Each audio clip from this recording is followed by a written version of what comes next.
Okay, remember that they're changing my voice. This video is about giving divine decisions. I have the right to change my mind no matter what is said before, except for on one issue. That is, after my flesh dies, people will be cut off from God with no way back. No one should reproduce. That's part of that judgment. Okay, there's nothing I can do about that. The foolish builders built in a certain way that does not allow for there to be a moral path to exist after my flesh is gone. Now let me tell you how these people respond to this truth. They knew it before I was born. I mean, it's right there in the Old Testament. No one can be established through wickedness. And why don't you judge for yourselves what is right? We put the two together. You see that it's universal justice that needs to be understood here. And it's wicked to screen out the righteous every generation, like Isaiah 57 said. And it says the consequences is those people go to hell. He says, but you come here, you children of prostitutes and sorceresses and adulterers, and you pay the punishment. And if we put the other scriptures together, right, the smoke from the torment rises forever and ever, you pay forever. You and your offspring, you bring them to this world, there's no way for them to connect to God. According to their deeds, that's how much they'll suffer for eternity.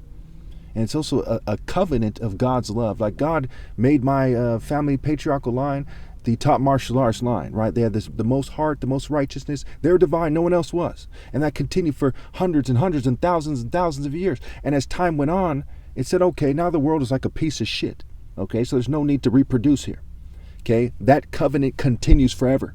That's God's pattern, his covenant, his way of speaking through the patterns of nature, and not nature manipulated by technology, but the truth of nature. God would never give the power to a Jewish person, a bald head, an LGBT person, a token minority person, or anyone but me at this point, but anyone like that historically. It just wouldn't happen. That's not justice. God's pattern is justice, and justice allowing for a greater life than injustice. So God would not break that pattern and just say, well, no, that's not God. God is far more serious. Not some nerd who has mood swings, not some craftsman, not some cop obeying the state, pretend to be loyal to something. God is pure. So when we look at the games they're playing, let me give you an example of today. Today I said, if you keep messing with me, or yesterday I think it started, I said, you're going to have to give me $100,000 at least, okay? And an attractive woman because of age, or else after October 1st, all bets are off. And I can't get into detail with all bets are off, right? It doesn't have to do with, doing a terrorist attack or something. I could say that. But after October 1st, that's it. No more opportunities for anybody. Okay? They kept messing with me on behalf of the whites, Jews, and LGBT, and everybody who's obeying them, which is everybody but me. So that means natives, blacks, islanders, Semites, Asians, you name it, every race. Hispanic, every race. Okay, that's who they chose to allow to represent them as they're in submission to their cultural control. Okay, their social control, their financial control. They won't get together and obey God through me and set themselves apart. So they're in submission.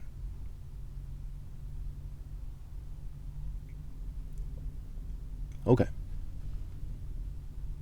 Pretty straightforward. So today I said, I'm going to, if they kept messing with me and they kept drugging the juice, I bought 8 juices for like $30 or something. Part of the problem was I had some financial goals set for myself, and I said if I fall beneath a certain line, I'm just going to take off. They put a carrot on the stick, okay, and they said, to my parents, to their assets, said, hey, the money's coming here, the money's coming there, money to fund their company.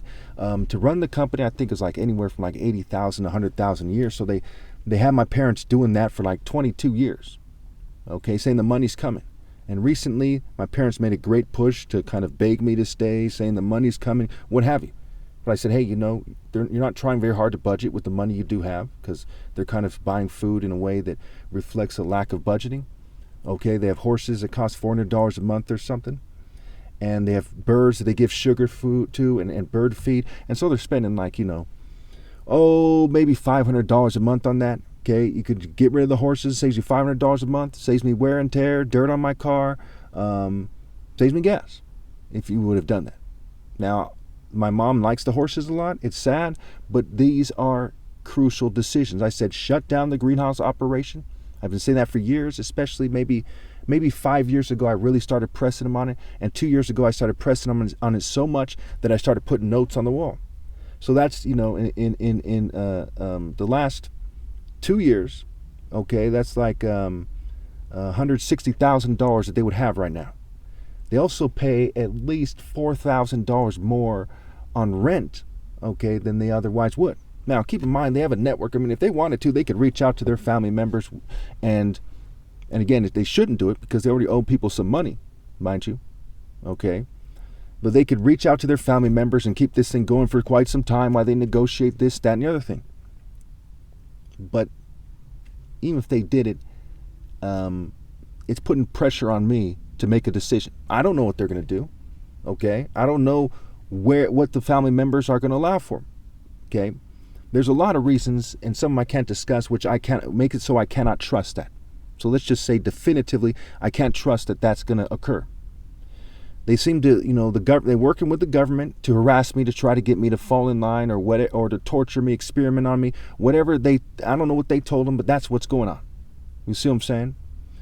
So therefore, I have all my stuff right now that I need. There's some stuff still at the house, okay? And I'm across the street from several hotels, 3 or 4.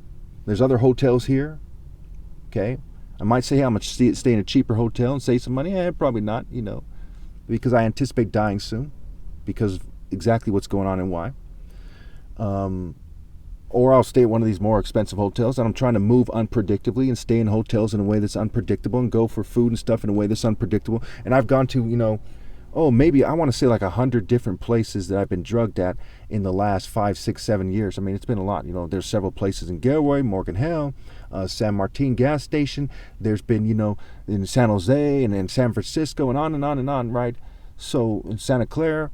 So I have no reason to believe that it's going to help very much to go from hotel to hotel in terms of being fumed, okay? And it's very expensive, right? I'm looking at maybe $200 a night, right?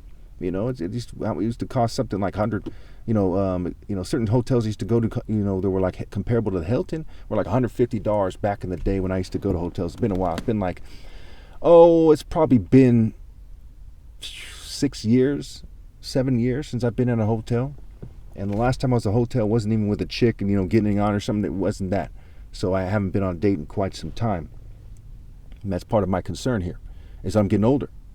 The bridegroom, they're mocking God by keeping me from an attractive, suitable helper. Someone who I can say, hey, that person is not some spoiled brat or some evil person. That person is not kind of attractive, but is extremely attractive to me. And that will do. By not doing, and someone who submits to me, first and foremost, by preventing that, they're mocking God to the extreme. And I have to consider that. I have to weigh that with, hey, are people going to obey God through me? What will happen if I talk to this conservative or this liberal or this libertarian or that cult-looking person or that hippie or that pothead or that gangster or that corporate person? Okay, I have to consider what will happen if I talk to that police officer right there. What will happen, right? Will they act like I'm crazy? Will they tell, the local manager of a store, hey, this guy's bothering me. You're bothering my customers. I have to weigh these things, and they're playing a sick fucking game. Okay? Now, am I scared? No. I'm not worried in the slightest. I'm the top martial artist ever possible. My moves are going to be sound.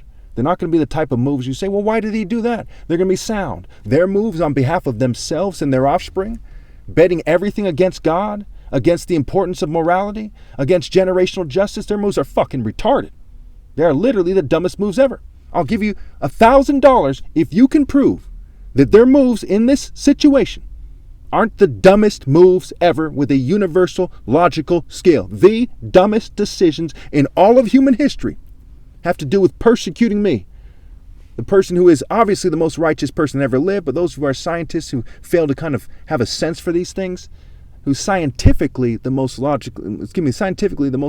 righteous person that ever lives, using universal logic. And if you reject that, you at least accept in terms of known person. Okay? So when you consider those things right there, and you consider that they're persecuting me for no reason when they control the media and this, and this, right? And how much people are bootlicking cowards, you see that they're making the dumbest decisions. So they want me to be a slave, even a sex slave, to people making the dumbest decisions when I'm the most righteous person ever lived. I'm going to be 43 years old soon if I'm still alive that long. Okay? They're being fucking unreasonable. Just leave me alone, compensate me, and fuck off, right? Clear cut. reduce the penalty for your souls and your offspring. Even if you're agnostic or atheist, you have to consider that possibility. You have to account for it, or you're not thinking straight. You're thinking like a fucking racist, maniac, homosexual or something, a child molester or something. You're not thinking straight. As groups, you aren't thinking straight. But they can't do it. Because when you're a man, you say, no matter how much I hate this person, or how much I like playing this game, or how much this is a ritual, I have to make a sound decision as a man, for my family, for the governing class, for all of humanity who's going to be affected by this. When they can't do that, they need to step the fuck down and have someone who's closer to a man or better make that call. Clear.